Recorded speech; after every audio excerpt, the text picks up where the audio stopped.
I get asked quite a lot, what separates a great tasting latte from one that's a little bit average. The difference I find between a really well-made milk-based espresso coffee and one that's not as well made is really it's all about the mouthfeel.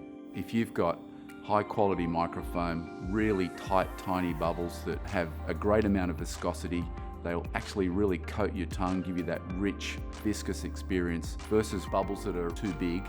The whole consistency of the milk is more viscous and stiff. It's more meringue-like. It's more like sort of dry cappuccino foam. This style of coffee that I enjoy, and I think probably the majority of people out there enjoy, is what we call as like an integrated milk drink.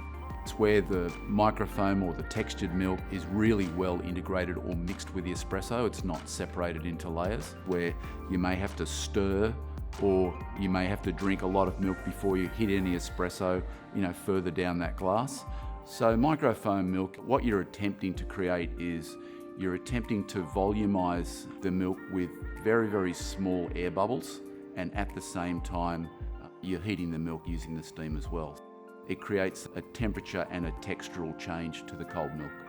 What happens is when you introduce the milk and the espresso together, you get the espresso actually coating around the outside of every one of those little bubbles. When you drink the coffee goes across your palate. All of those tiny bubbles start to burst on your tongue, and then they sort of release that almost effervescence. It's a very rich and tactile experience.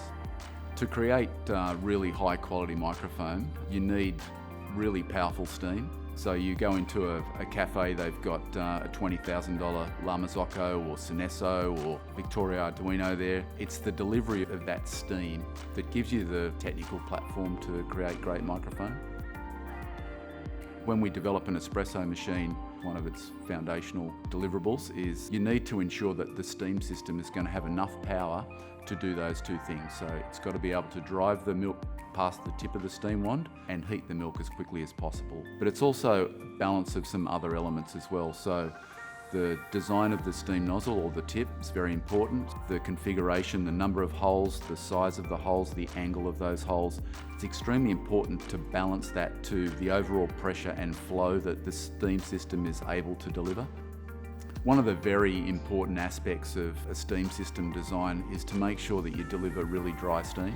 The aim there is to deliver as little condensed water into the textured milk as possible. We're really focused on delivering dry steam so we don't dilute that milk taste. So you'll get the same taste experience in your own home that you'd experience if a barista was making it for you in a cafe. When we're designing a steam system that's going to deliver professional performance in your own home, we do it in two ways. You can either have a completely manual system and you can be the barista at home. It's all about you having total control over the amount of air that's being introduced to the milk. The other system that we've delivered is an automatic system. The automatic system creates professional quality results without having to know how to actually produce microfoam, and you can do it hands-free. So you don't need to be the barista. The machine will do it for you automatically. They all have one thing in common. They're all able to deliver really great quality microfoam. And the reason that is because we have really powerful steam systems that are matched really well to the tip configuration. So you'll get an outcome that's equal to what you'd get in your local cafe. It's interesting when you look at consumer preferences these days. You go into a cafe and if the coffee doesn't come out with latte art on the top of it, it's almost like you're worried about the quality of the barista, how well he's been trained, what his experience level is. Latte art, it's the symbol for like a great tasting coffee. A really well-made milk-based coffee is differentiated by the latte art, but you really need that fine texture that will give you that really rich, silky mouthfeel. And that's the difference between good and great.